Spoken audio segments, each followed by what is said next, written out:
पूरे उत्तर प्रदेश के 18 मंडल में वामसेवक भारत मुक्ति मोर्चा का कार्यकर्ता मंडल स्तरीय कार्यकर्ता सम्मेलन लगातार चल रहा है और उसी कड़ी में मेरठ मंडल का कार्यकर्ता सम्मेलन आज गाजियाबाद में हो रहा है। साथियों, इस कार्यकर्ता सम्मेलन में 4 अहम मुद्दे रखे गए हैं। इसमें तीसरे नंबर का मुद्दा है भारत के मुसलमानों पे धार्मिक आधार पे हो रही हिंसक घटनाएं, मॉब लिंचिंग, फर्जी लव जिहाद, फर्जी गौकसी के नाम पर मुसलमानों एवं अन्य जातियों पर जाति एवं धार्मिक आधार पे हो रही हत्याओं के पीछे मनुवादी विचारधारा का षड्यंत्र छिपा हुआ है, एक गंभीर मंथन। साथियों, आज हम आप गौर करें 21वीं सदी के इस दौर में जिस मुल्क में जमहूरियत और दस्तूर की नींव डॉक्टर बाबा साहब अम्बेडकर ने 26 जनवरी 1950 को रखी और जिस मकसद के लिए भारत का आईन लिखा गया, दस्तूर लिखा गया, शायद वो मकसद आज अगर इस दौर में हम आप गौर करें, तमाम ऐसे वाक़यात भारत के मुख्तलिफ इलाकों में दबे कुचले मजलूमों के साथ, ओबीसी, SC, ST माइनॉरिटी के साथ लगातार घट रही और इन घट रही घटनाओं के पीछे जो मनुवादी व्यवस्था ने इस कदर अपनी जड़ें भारत में जमा लिया है, इसलिए मैं 2 लाइनों के साथ आगे की बातें रखना चाहता हूं कि आज के मौजूदा हालात को देखकर हम ये बात कहने के लिए मजबूर हैं कि साजिशे शहर में मुजरिम के सिवा कोई नहीं, साजिशे शहर में मुजरिम के सिवा कोई नहीं। आजकल वही खतरे में है जिसका गुनाह कोई नहीं, जिसका गुनाह कोई नहीं।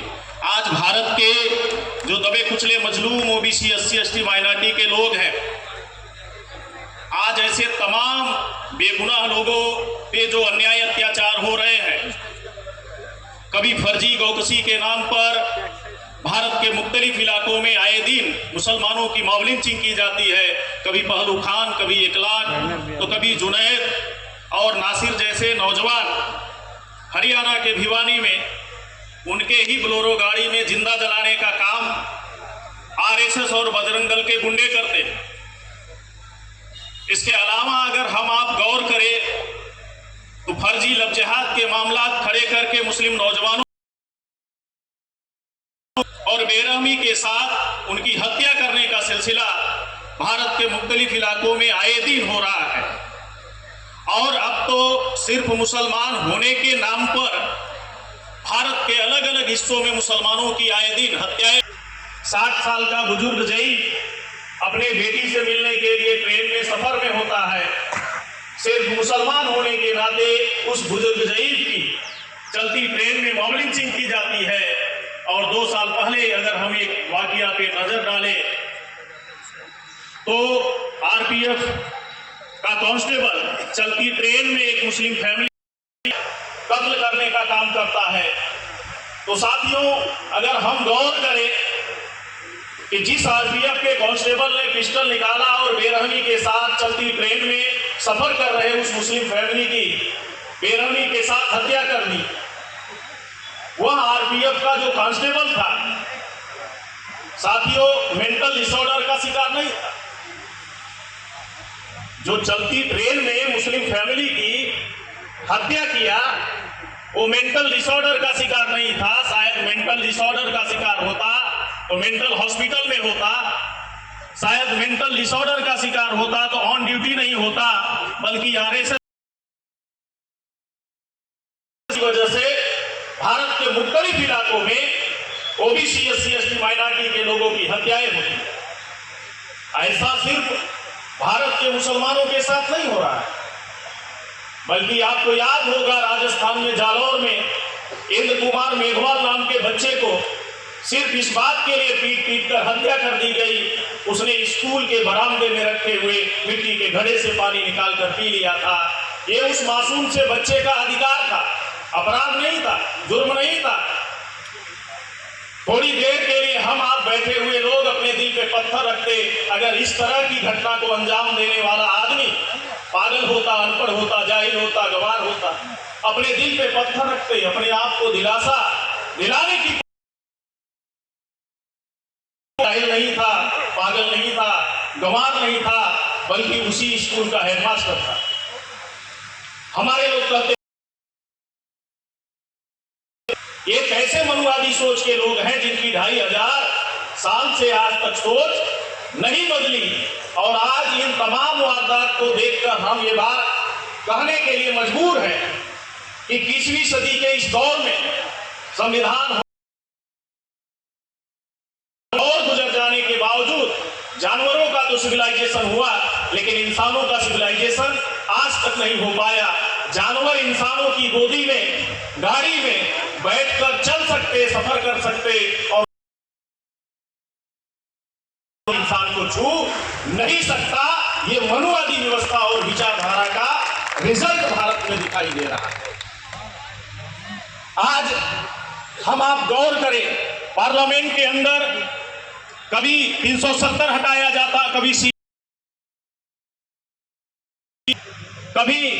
वक्फ संशोधन विधेयक 2025 पे कानून बनाकर वक्फ की प्रॉपर्टी को कब्जा, तो भारत के संविधान को नजरअंदाज करके आए दिन ये मनुवादी पार्टियां, मनुवादी सरकारें कानून बनाने का काम कर रही हैं। साथियों, भारत में हम ओबीसी, एससी, एसटी, माइनॉरिटी के लोग, चाहे उसे पार्लियामेंट ही क्यों न पास करे, चाहे civil court, high court, supreme court का चीफ जस्टिस ही क्यों न डिसीजन दे, अगर वो संविधान के मूल सिद्धांतों के खिलाफ जाकर फैसले देते हैं तो हम उसे मानने के लिए तैयार नहीं है। क्योंकि इस देश में हम ओबीसी, एससी, एसटी, माइनॉरिटी के लोगों को याद रखना होगा, इस देश में पार्लियामेंट सुप्रीम नहीं है, इस देश में civil court, high court, supreme court supreme नहीं है, और सुप्रीम कोर्ट में बैठे हुए जजेस और chief justice of India supreme नहीं है। अगर सुप्रीम है तो भारत का कॉन्स्टिट्यूशन सुप्रीम है, भारत का संविधान सुप्रीम है, और संविधान के खिलाफ जाकर अगर कोई फैसले, कोई कानून अगर संसद के अंदर बनाए जाते हैं और न्यायपालिका के अंदर कोई ऐसे फैसले दिए जा रहे हैं तो हम उसे मानने के लिए तैयार नहीं है। और आज मैं सैल्यूट करता हूं वाम से भारत मुक्ति मोर्चा के राष्ट्रीय अध्यक्ष आली जनाब, अजीब शख्सियत आज भारत में लगातार दबे कुचले मजलूमों को जगाने, बेदार करने, उन्हें मुत्तहिद करने की लगातार उनके जरिए कोशिश की जा रही है। इसलिए मैं कहा करता हूं, यू कैन फूल सब all the people for all the time. तुम कुछ लोगों को मूर्ख बना सकते हो, गुमराह कर सकते हो, लेकिन भारत के सभी मूल निवासियों को हमेशा के लिए मूर्ख और गुमराह नहीं कर सकते। जब तक वाम से भारत मुक्ति जमीन पे जिंदा है तो भारत के सभी मूल निवासियों को मूर्ख और गुमराह नहीं कर सकते। तो साथियों, इस व्यवस्था को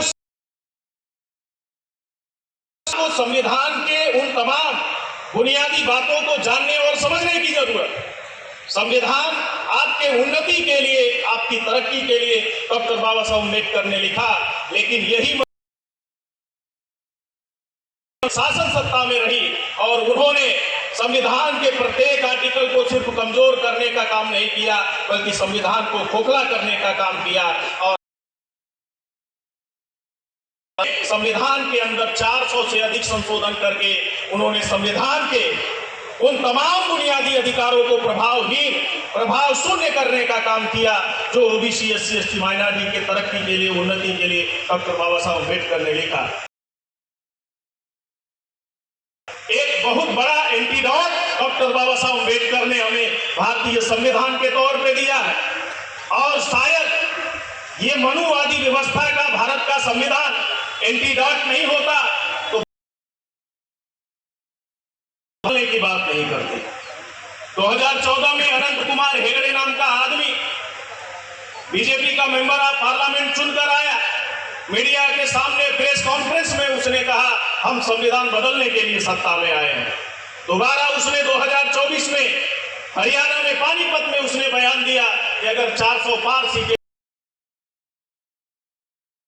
यही गाजियाबाद से 300-400 किलोमीटर की दूरी पे अलीगढ़ है, अलीगढ़ में मधु मिश्रा नाम की एक बीजेपी की महिला प्रकोष्ठ की कार्यकर्ता ब्राह्मण जाति के सम्मेलन में ये बात रखते हुए कहा कि जिनके पुरखे हमारे पुरखों के कभी जूते साफ किया करते थे, आज संविधान की वजह से कुर्सियों पर बैठकर हमें आदेश दिया करते हैं। साथियों, प्रयागराज से सटा हुआ एक डिस्ट्रिक्ट है, आदमी है जो काना नहीं है, वहां एक आदमी है जो काना नहीं है, दोनों आंख का अंधा है, उसका नाम रामभद्राचार्य है। वो भी कहता है संविधान बदलना चाहिए। तो साथियों, इस देश में मनुवादी संविधान क्यों बदलना चाहते? तो साथियों, डॉक्टर बाबा साहब अम्बेडकर का लिखा गया संविधान गैर बराबरी का एंटीडॉट है, गैर बराबरी के खिलाफ है, जुल्म और नाइंसाफी हर उस सोच और फिक्र और विचारधारा के खिलाफ है जो इंसानों को गुलाम बनाने वाली सोच और फिक्र और विचारधारा भारत में है, उसके खिलाफ भारत का संविधान है। इसलिए 75 साल से मनुवादी पार्टियों ने संविधान को लागू नहीं होने कि भारत में अक्सरियत की आबादी भारत का संविधान होने के बावजूद बड़े पैमाने पे जुल्म और नाइंसाफी मुसलमानों को और ओबीसी, एससी, एसटी, माइनॉरिटी के साथियों को हुए बड़ी तादाद में हमारे कौम के मुस्लिम भाई बैठे हैं। मैं जिस संविधान की नींव 26 जनवरी 1950 को रखी गई, 75 साल का एक दौर, एक सफर गुजर चुका है। क्या उस भारत के आईन को आपने पढ़ा, मुताला किया? पढ़ा क्या आप लोगों ने?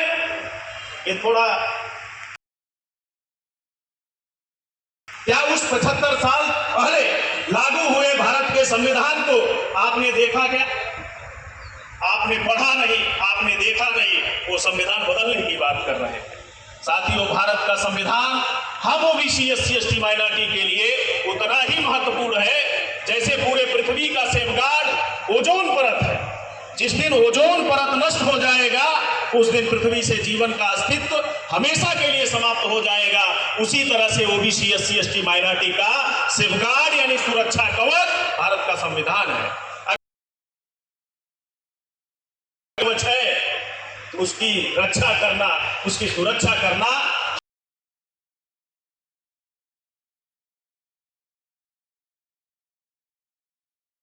ही कत्लेआम होगा।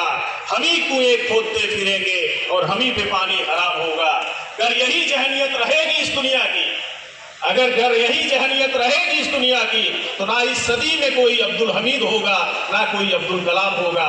तो साथियों, ये हम उन पुरखों की संतानें हैं जो गोरे अंग्रेजों के खिलाफ सबसे बड़ी जंग आजादी में कुर्बानी देने वाले उन पुरखों की औलादे हैं, संतानें हैं। तो इस देश में जुल्म और नाइंसाफी के खिलाफ भारत के आईन के दायरे में रहकर और वंशे भारत मुक्ति मोर्चा के नेतृत्व में हम आपको खड़े होकर अपने अधिकारों की लड़ाई लड़ने की जरूरत है। आज भारत में हिंदू मुसलमान के नाम पर, कांग्रेस बीजेपी के नाम पर साथियों एक साजिश का शिकार बनाया गया है। भारत के बहुसंख्य ओबीसी, एससी, एसटी, माइनॉरिटी के लोगों को उस साजिश से निकलने की जरूरत है और भारत में एक तीसरी शक्ति का, ताकत का उदय हो। साथियों, आरएसएस कैडरलेस संगठन है। कैडरलेस संगठन को अगर आप रोकना चाहते हो तो काउंटर कैडरलेस संगठन देश में खड़ा करना होगा। और आज ओबीसी, एससी, एसटी, माइनॉरिटी संगठन है देश भर में, तो वामसे भारत मुक्ति मोर्चा है। साथियों, आरएसएस एक आइडियोलॉजिकल संगठन है, वैचारिक संगठन है। आइडियोलॉजी की काट आइडियोलॉजी है, विचारधारा की काट विचारधारा है, वेपन नहीं है, हथियार नहीं है। इसी जुल्म और नाइंसाफी की विचारधारा को खत्म करना चाहते हैं तो हम आपको वसल्लम की और भारत की सरजमी पे बुद्धा की, फूले की, साहू की, अंबेडकर की, मां फातिमा शेख और अब्दुल उस्मान शेख की विचारधारा है। हमें उसे जरिया बनाने की जरूरत है और जुल्म और नाइंसाफी की सोच, फिक्र और विचारधारा को जड़ से समाप्त करने की दिशा में कोशिश करने की जरूरत है। और तीसरी ताकत आज खड़ी हो गई है। आपको इस बात का महसूस हो या ना हो, जब सीए एनआरसी, मोटा भाई छोटा भाई दिन रात जो है लगे हुए थे, तो भारत में कोई भी राजनीतिक संगठन सामने नहीं आया। एक वाहिद संगठन वामसे भारत मुक्ति मोर्चा के राष्ट्रीय अध्यक्ष 29 जनवरी 2020 को साथियों सीए एनआरसी के मसले पे भारत बंद करने का काम किया और यह कहते हुए भारत बंद का ऐलान किया कि अगर एक बाप की जायज औलाद है सीए एनआरसी करने वाले लोग, तो हम भी चाहते हैं 100% भारत में सीए एनआरसी हो, लेकिन कागज के आधार पे नहीं। कागज तो खो सकता है, गुम हो सकता है, हम भी से बाहर जाने चाहिए। कागज के आधार पे नागरिकता तय करने के बजाय डीएनए के आधार पे नागरिकता तय करो, हम तैयार हैं। और मेश्राम साहब ने कहा भारत के मुसलमानों को तो घबराने की जरूरत नहीं है। आज भी उनके कब्रिस्तानों में हजारों साल की जो उनके बुजुर्गों की कब्रें हैं, वो हजारों साल का डीएनए का दस्तावेज जिंदा है, उन्हें कहीं ढूंढने की जरूरत नहीं है। भारत के मिट्टी में भारत के मुसलमानों का डीएनए जिंदा है, उन्हें कहीं खोजने की जरूरत नहीं है। तो आने वाले दिनों में अगर ये व्यवस्था बदलेगी तो इस देश में नागरिकता तय करने का आधार कागज नहीं होगा, बल्कि डीएनए होगा। और जो हजारों साल के विदेशी घुसपैठी हैं, उनको जरूर विदेशी का सर्टिफिकेट मिलेगा कि नागरिकता तय करने का आधार कौन देशी है और कौन विदेशी है, वो जेनेटिक रिश्ता तय करेगा साथियों, डीएनए का रिश्ता तय करेगा। और आज 21 मई 2001 को डीएनए ने, टाइम्स ऑफ इंडिया की खबर में डीएनए ने साबित कर दिया भारत में कौन देशी है और कौन विदेशी है, ये बताने की जरूरत नहीं है। इसी दिल्ली के अंदर जब अनुराग ठाकुर ने, और इसी दिल्ली के अंदर आपको याद होगा नबी के सामने गुस्ताखी किया बीजेपी की राष्ट्रीय प्रवक्ता नुपुर शर्मा ने, तो पूरे देश भर में 25 जून 2022 को राष्ट्रीय स्तर पे अल्लाह के रसूल सल्लल्लाहु अलैहि वसल्लम के सामने गुस्ताखी के मामले को लेकर देश भर में आंदोलन और ज्ञापन का कार्यक्रम वामसे भारत मुक्ति मोर्चा के कार्यकर्ताओं ने किया। साथियों, यह कहते हुए किया कि ये नुपुर शर्मा का बयान सिर्फ नबी के सामने गुस्ताखी का मामला नहीं है, बल्कि देश की एकता और अखंडता को खंडित करने वाला बयान है। देश भर में ज्ञापन देने का काम किया। और जब जुनैद और नासिर के साथ घटना घटी हरियाणा में, तो साथियों पूरे देश भर में उस मॉब लिंचिंग के खिलाफ आंदोलन करने का काम किया गया। साथियों, आपको याद हो या ना हो, 6 अक्टूबर 2022 को 10 ओबीसी SC ST माइनॉरिटी के मुद्दों के साथ आज भारत में जो तीसरी ताकत है 4.5 लाख लोगों के साथ मेश्राम साहब ने RSS के हेडक्वार्टर का घेराव करने का काम किया। पुलिस कमिश्नर ने परमिशन नहीं दी, नागपुर बेंच की हाई कोर्ट ने परमिशन नहीं दी। मेश्राम साहब ने कहा ये अभिव्यक्ति की आजादी का आर्टिकल 19 का अधिकार हमारे बाप डॉक्टर बाबा साहब अम्बेडकर ने दिया। बोलने की आजादी और अपने हक के लिए आवाज उठाने की आजादी हाई कोर्ट और जो है नागपुर के कमिश्नर छीन नहीं सकते, सुप्रीम कोर्ट और पार्लियामेंट नहीं छीन सकती। उसके खिलाफ सबसे बड़ा मोर्चा साथियों नागपुर की सरजमी पे 4.5 लाख लोगों का निकाला और उसमें 10 मुद्दे शामिल थे। पहले नंबर का मुद्दा था ये देश नरेंद्र मोदी नहीं चला रहा बल्कि मोहन भागवत चला रहा है। दूसरे नंबर का मुद्दा शामिल था कि ये जनता के वोटों से चुन के नहीं आ रहे हैं, बल्कि ईवीएम में घोटाला करके ईवीएम की नाजायज सरकार है। तीसरे नंबर का मुद्दा था इस देश में सभी जातियों की जाति आधारित जनगणना की जाए और उनकी आबादी के मुताबिक उनको भागीदारी दिया जाए। चौथे नंबर का मुद्दा था गोधरा में 11 ब्राह्मणों ने बिल्किस्मानों के साथ दरिंदगी की। उन दरिंदे ब्राह्मणों को गुजरात हाईकोर्ट का जो मनुवादी चीफ जस्टिस था उसने छोड़ने का काम किया। उन्हें दोबारा जेल में डाला जाए और फांसी की सजा दी जाए।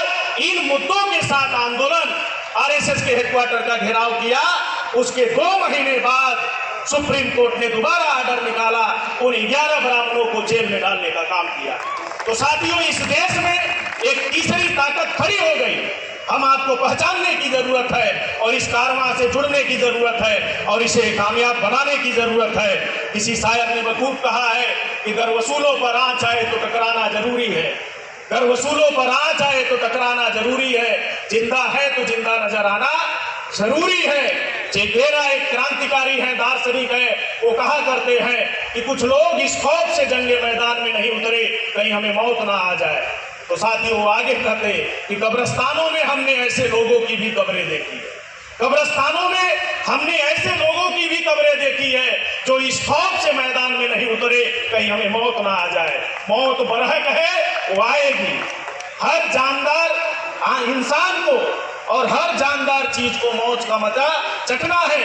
जन्म ही मृत्यु का कारण है। तो साथियों, इस बात को हम आपको समझने की जरूरत है, जिस मकसद के लिए हम आपको दुनिया में खुदा ने पैदा किया और जिस मकसद के लिए हम उन तमाम मसावात के मानने वाले और मसावात की लड़ाई लड़ने वाले महापुरुषों को मानते हैं, उनके उस उद्देश्य और मकसद को पूरा करने के लिए हमें जान की भी बाजी लगानी पड़ेगी तो लगाएंगे, लेकिन ये लड़ाई लड़ी जाएगी। आखिरी बात करके मैं अपनी बात खत्म करूंगा साथियों, कि सूरज निकलता है, कितने वक्त तक उरूज पे रहता है? 5 से 7 मिनट तक, उसके बाद जवाल शुरू हो जाता है। बशर्ते हम आप भी कोशिश करें, ये जुल्म और नाइंसाफी का जो ये सिस्टम है, ये जो व्यवस्था है, उसका भी जवाल होना शुरू हो जाएगा। और मैं यहाँ बैठे मुस्लिम साथियों को अपील करना चाहता हूँ कि वामसिफ भारत मुक्ति मोर्चा के कारवां से जुड़िए और इस देश में जो ओबीसी SC ST माइनॉरिटी के लोग हैं, जिन्हें आपस में जो उनकी ऐतिहासिक सच्चाई है, DNA के आधार पे हम भाई हैं, भारत के मूल निवासी है, इस बात का एहसास कराने का काम भारत में कोई तंजीम, कोई संगठन करता है तो वाहिद तंजीम है वामसिफ भारत मुक्ति मोर्चा। मेश्राम साहब कहा करते कि जैसे सबका मालिक एक है तो सबका दुश्मन भी एक है। और हम ही बैठे हुए ओबीसी SC ST माइनॉरिटी के लोग भारत के मूल निवासी है। इसलिए मैं कहा करता हूँ कि शेरनी की नस्लें कभी सियार पैदा नहीं करती, शेरनी की नस्लें कभी सियार पैदा नहीं करती, हम मूल निवासियों की माएँ कभी गद्दार पैदा नहीं करती। आज इस देश की संपत्ति को लूट कर भागने वाले जो लुटेरे हैं, कोई नीरव मोदी है, कोई सुशील मोदी है, कोई मेहुल चौकसी है, कोई विजय माल्या है और ढेर सारे मित्रों के मित्र हैं। हमें गर्व है, फक्र है, उसमें एक भी ओबीसी का आदमी नहीं है, एक भी आदिवासी नहीं है और एक भी पिछड़ी जाति का और शेड्यूल कास्ट का आदमी नहीं है और एक भी मुस्लिम, सिख, ईसाई, बौद्ध, लिंगायत, क्रिश्चियन नहीं है। इसलिए मैं कहा करता हूँ कि शेरनी की नस्लें कभी सियार पैदा नहीं करती, हम मूल निवासियों की माएँ कभी गद्दार पैदा नहीं करती, भेड़ियों की ताकत से चीते मरा नहीं करते, मोहम्मद और भीम के दीवाने किसी से डरा नहीं करते, किसी से डरा नहीं करते। डरने की जरूरत नहीं है, हक और सच बात कहने की जरूरत है। ऐसा आप करेंगे और इस कारवां से जुड़कर इस आंदोलन को आगे बढ़ाएंगे। आपने मेरी बात सुना, इसके लिए आभार, धन्यवाद। जय मूल निवासी।